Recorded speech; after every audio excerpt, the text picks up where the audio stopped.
Welcome to our video lecture on the human brain. Our essential understanding for today is that the parts of the brain specialize in different functions. And so our objectives in this lecture are to first identify some structures and functions of the human brain. We're going to look at different ways to study the brain, and then we're going to describe this very strange concept known as the homunculus. Some vocab that you should already know. Is here on the screen. If you want to pause and look any of these up, you can. Otherwise, take a quick glance, and here we go. All right, so in our last lecture, we looked at neural development, that differentiation of nerve cells in embryos. Now we're going to take it one step further and look specifically at how the brain develops from that initial embryonic neuralization. So the anterior part, anterior is front, posterior is back. The anterior part of the neural tube, remember that we've got in our gastrula, we've got the endoderm, mesoderm, ectoderm. Part of the ectoderm is going to curve in because of the notoderm and the mesoderm. And then we end up wrapping around, we've got our neural tube. So that neural tube is going to develop into the brain and spinal cord. What happens at the anterior, the front part of the neural tube, is that we have lots and lots and lots of mitosis that expands that top part of the neural tube. This is known as cephalization. Ceph is prefix for head. And mitosis is going to lead to about 86 billion neurons being propagated in this region. And you can see, so neural tube, that anterior end, it expands more, and then eventually, after birth, it's going to be, we've got cerebrum.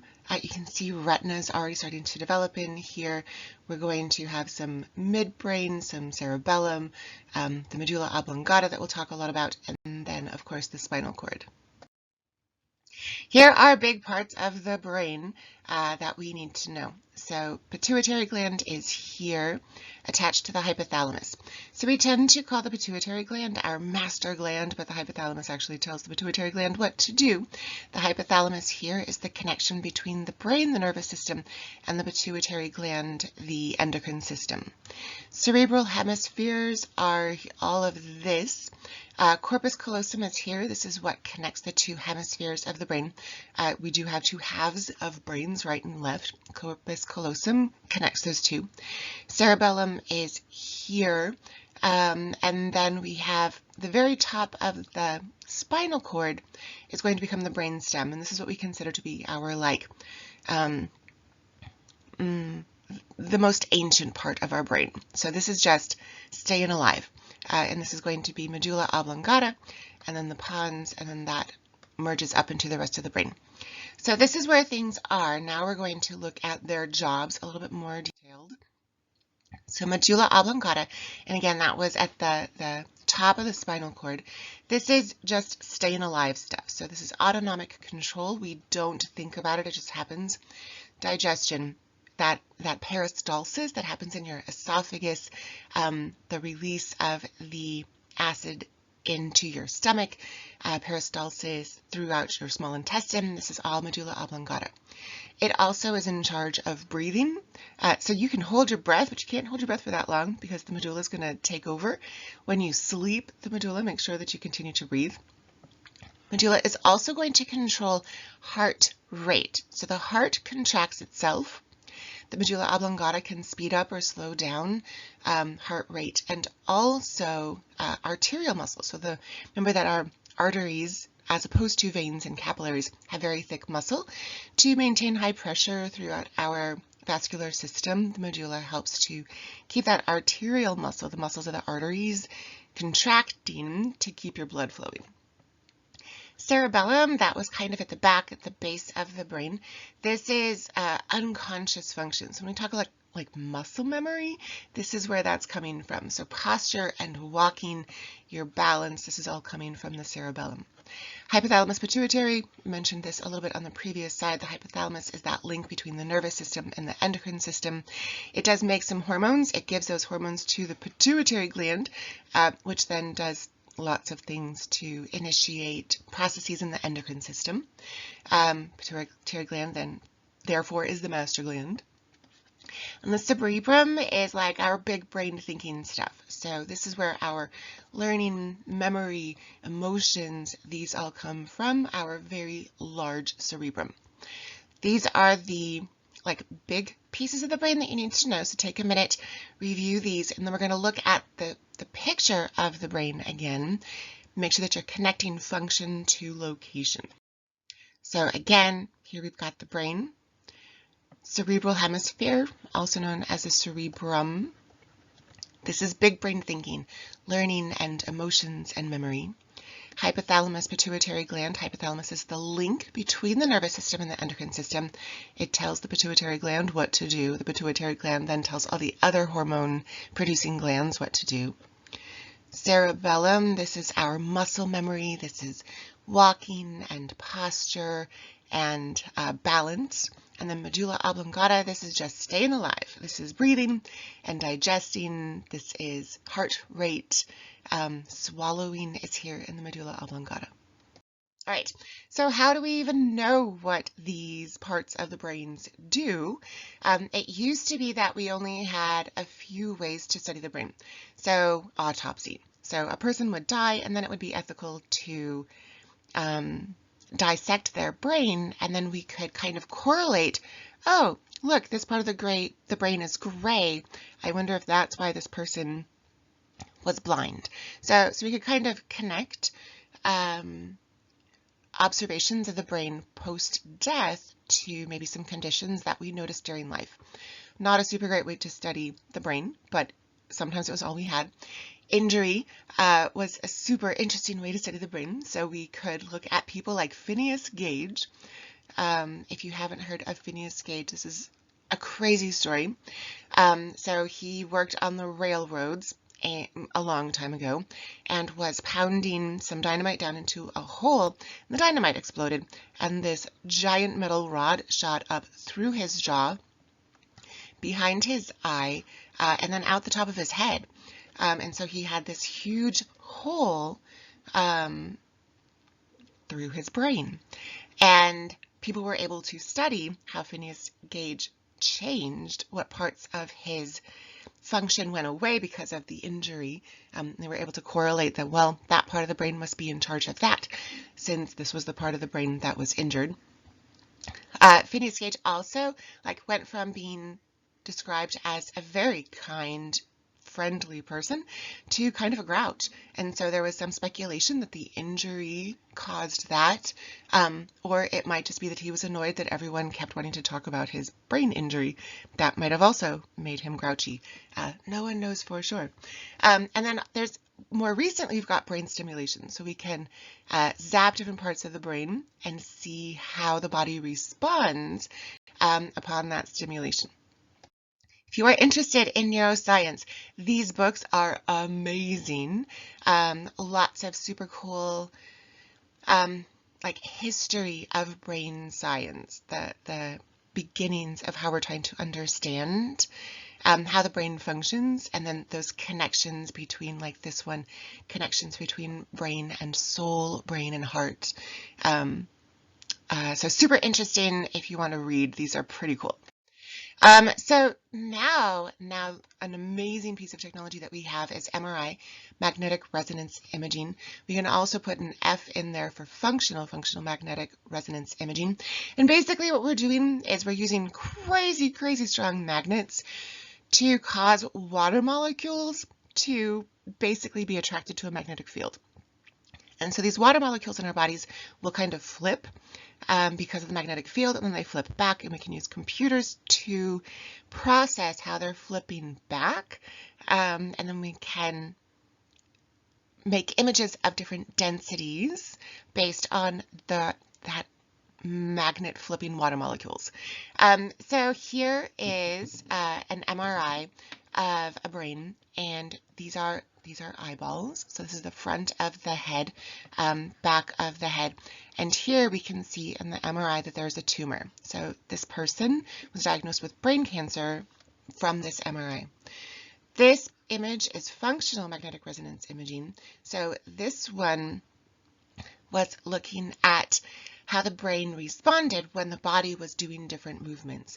And so a healthy person moving their right hand, we could see what parts of the brain were activated, that activity during hand movement. This person had a stroke, and then looking at how the brain responds differently, the different regions of activity, and that allows doctors to kind of diagnose where the stroke is so that they can better treat that stroke. We're going to go back to the medulla oblongata because it does a lot of super cool things, and we understand that a little bit better now that we have that better technology, that MRI. So autonomic, mentioned this before, autonomic means that it is basically automatic. We don't think about it, it just happens. The swallowing center is in the medulla oblongata. If there is food in the back of your throat, you will swallow. And your epiglottis, which is that little piece of flappy tissue, will, because of the medulla oblongata, go back and forth. So when we breathe and talk, the medulla oblongata, the epiglottis is on top of the esophagus because the medulla oblongata said so.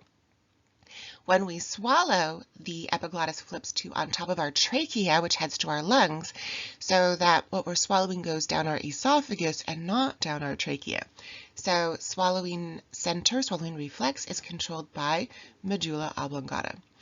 It also controls breathing. We have two different kind of centers of breathing control. Timing, how fast do we breathe? And then force, how big are we breathing? And both of these are kind of controlled by pH receptors, chemoreceptors in the medulla oblongata. When we have more carbon dioxide in our blood because we are making more ATP faster in our mitochondria, that increase in CO2 actually combines with some of the water in our blood to turn into carbonic acid. And this acid then triggers receptors in the medulla oblongata and says, hey, our pH is too low because acid has a lower pH. And that tells the medulla oblongata to tell the lungs, the diaphragm, to breathe faster, to get that CO2 out, to breathe more forcefully, to force that CO2 out. Last but not least, actually not last, there are other things. Last on this list is heart rate. So remember that, again, because of blood pH and pressure monitors, these chemoreceptors in the medulla, we can speed up, slow down heart rate. The heart beats itself. The medulla just helps to speed it up, slow it down. So we have the accelerator nerve, and that's going to speed up the heart rate. We call that the sympathetic system. Anything that leads to an increase in energy, in movement, in strength is sympathetic. This is our fight or flight responses. This is accelerator nerve, going to speed up the heart rate. And then parasympathetic, this is rest and digest and make babies, is parasympathetic systems. And this is the vagus nerve. Accelerator, easy to remember, we're accelerating the heart. Vagus, I don't know how to tell you how to remember that one. Just put it into your brain. Make a flashcard. It's going to slow down your heart rate. Medulla oblongata, when it is damaged, we can use some of the controlling pieces of the medulla oblongata to determine how damaged it is. So when we are assessing brain function, when we're trying to determine if a person is brain dead or not, we're going to look at pupillary reflex, which is another thing that is controlled by the medulla oblongata. So when we are exposed to bright light, our pupils will constrict, the iris will close up, and we'll have a very small pupil. Pupil is the hole in the middle of the eyeball that light can get through to hit the back of the retina. The colored part of the eye is the iris pupil. And when we're in very bright light, the iris will close up that pupil. The pupil will constrict. Just a little bit of light can get through because we do not want to fry our retina cells. When we are in dark environments, the iris will open up that pupil. So we've got a very large space here, and light can more easily get into the retina because there's less light available. We want to try to get as much in as possible. So this is controlled by the medulla oblongata. And when the medulla oblongata is damaged, what can happen is there will be no response to light. Sorry, the eyeballs will not respond to different lights. And so in doctor shows, we'll notice that people will flash their flashlights into people's eyes, and they're looking to see that when it's in bright light, this happens. If this does not happen, we call this fixed and dilated. The eyeball stays dilated in very, very bright light. This is a serious sign of very bad brain damage. If, however, the pupils are equal and responsive, that means that they are both pupils are equally responsive to the light. This is a good sign. So this is an indicator of potential brain death or serious brain injury. This is good. This means brain's okay, medulla is fine. So this idea of brain death that we can determine, at least partially, from that pupillary reflex here is both a legal and a medical definition. And it's a necessary piece of medical service so that people, doctors, and loved ones can make decisions about life support or organ donation.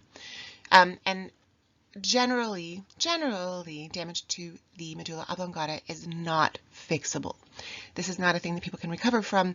The medulla oblongata, when it is severely damaged, doesn't really grow back.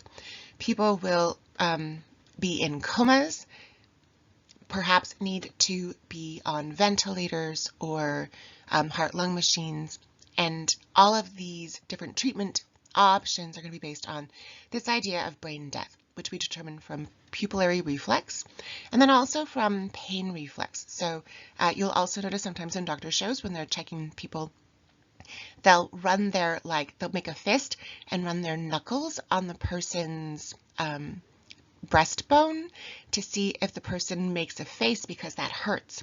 If the person is not responsible to that painful rubbing on the sternum, the breastbone, then that's another indicator of brain death. All right. On a happier note, our cerebrum is amazing. Most mammals have a super cool cerebral cortex. Ours is amazing. Interestingly, birds and reptiles, they do not have the cerebrum like we have, but they have other regions of the brain that make them smart. So when we talk about how amazing we are because of our cerebrum, know that cerebrums are not the only brain things that can make animals amazing. But only mammals have cerebrums, that cerebral cortex. And the more complex the mammal, the greater the portion of the cerebral cortex is in relation to the rest of the brain. So here we're looking at rat brain versus human brain, and I love that we had to indicate that it's not to scale, because clearly the rat brain would not be equal in size to our human brain. But we just have a whole lot more folding. So all of these folds just mean that there's more surface area, more nerve cells, more synapses going on. The more folds there are, generally that's a better indicator of complex thinking. And those folds are called gyri, which is kind of a fun word to say. So the folds are gyri. The more gyri there are, generally the more complex thinking is capable of that organism. We have more folding. We also have a larger cranium. Our brain cap, our skull, is just a whole lot bigger, which allows for our brains to grow a little bit more. And there's some theories that say that perhaps the mutation that allowed for our craniums to be bigger may have allowed our brains to grow more, and maybe that's why we're kind of cool. So that cerebrum with our big folded gyri is in charge of higher order thinking. So our learning, our speech, our emotions, these are all happening in the cerebrum. We have a couple of different areas of the cerebrum that take care of some specialized functions. So the visual cortex is where the sensory input from the eyeballs is processed. And what's crazy about this is that it's back here in what we call the occipital lobe. So this is whoa, that's too many C's. Occipital lobe is back here in the back of the brain. eyeballs are here, and the input from the environment will go into the eyeballs, and then it will go back through the whole entire brain, all the way back to the back of your head, into the occipital lobe, and this is where that visual processing takes place. So all the input from your eyeballs is processed way in the very back of your brain. Broca's area is on the left hemisphere, so Broca's is just on the left, and I don't have, oh, here it is. Sorry, I thought I couldn't find Broca's for a minute.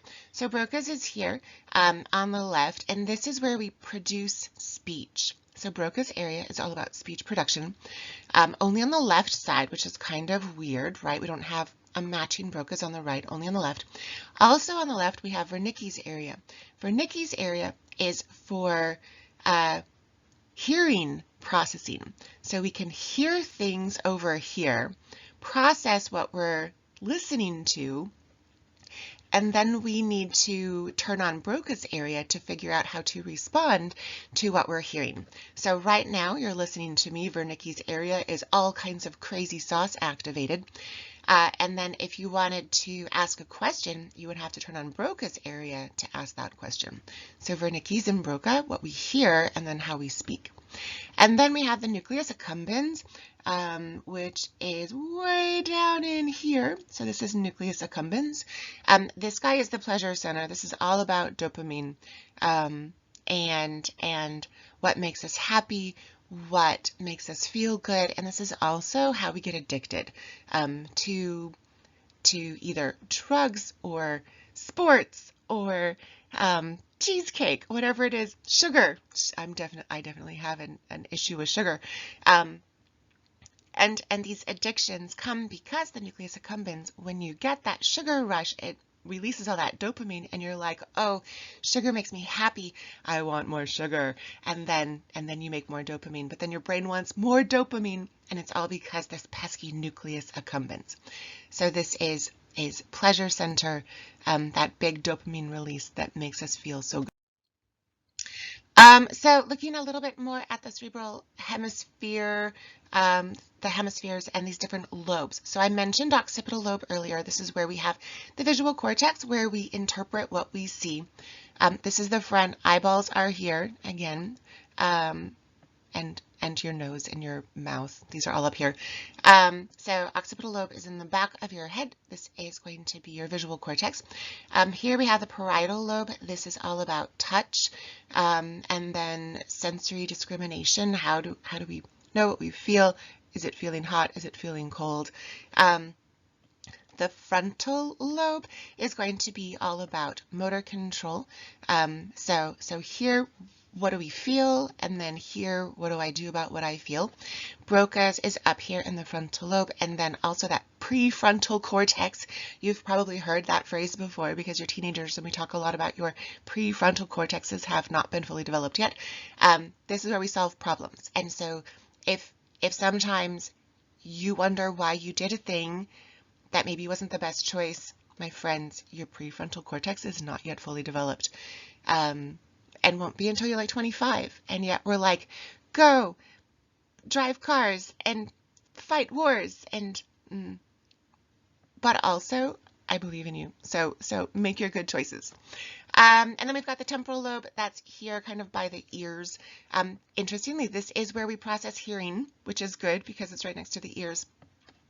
Also has Wernicke's area, which is different because Broca's is up here where we speak, Wernicke's down here where we hear, understand the words that are being told to us.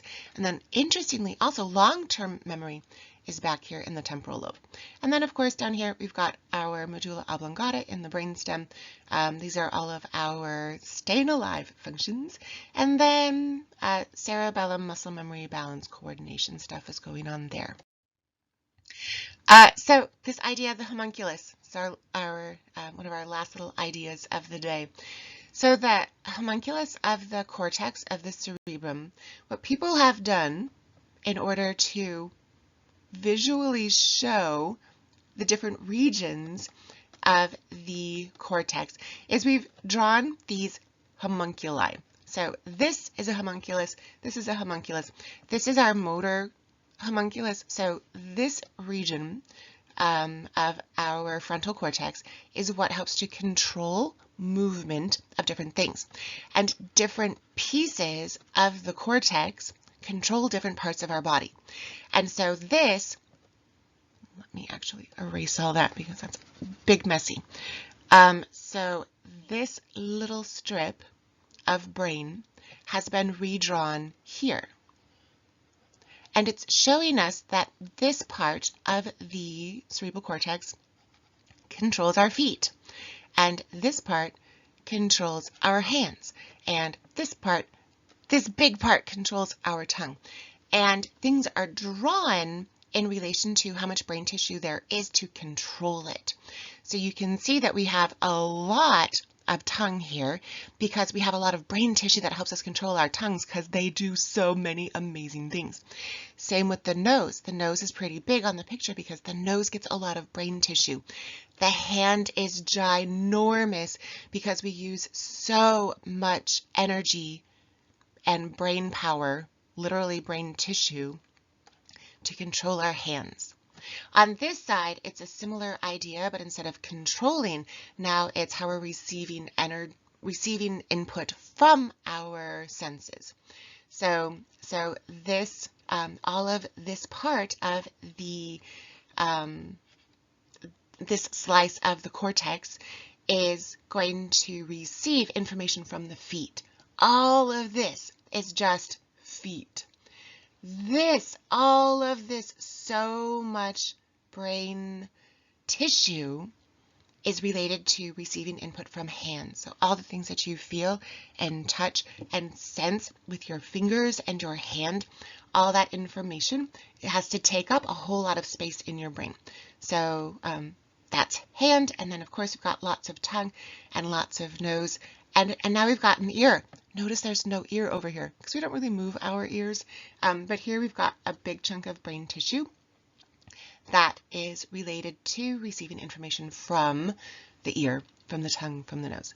So this homunculus idea, this is just all about visually representing how much brain tissue is needed to either receive information from or control the movement of different parts of the body. And here's another picture, just kind of showing tongue and jaw, lips and face and nose. Toes get a bunch, knees get some, fingers and hands and thumb get so much space. Good? All right. So last little thought of the day. We are almost done, my friends. The brain is hungry. And so most animals only use about 10% of their brain, 10% of their energy in brain metabolism. Us humans, we're over 2%. Our brains comprise about 20%. 20% of our energy goes to our brain, but the brain is only about 2% of our body mass. 2% of our body mass is going to be consuming 20% of all the food that we eat, and that percentage is even greater when we're little. So brains are hungry. Make sure you are eating good food because that food is super important for brain function. And that, my friends, is the end of our lecture on brain functions. Hopefully you now know that there are lots of different parts of the brain that specialize in different functions. Hopefully you know how to find those structures on brain pictures, and you can describe what their functions are. We know that we have different ways to study the brain. We can look at brains in autopsy. Autopsy? I think I spelled that right. That looks weird. Autopsy, we can also look at injuries and compare those to brain functions. And then, of course, we've got our amazing functional magnetic resonance imaging now. And then this weird thing, the homunculus, which, I don't know, it's kind of weird, but kind of cool. And that, my friends, is our day. Good work.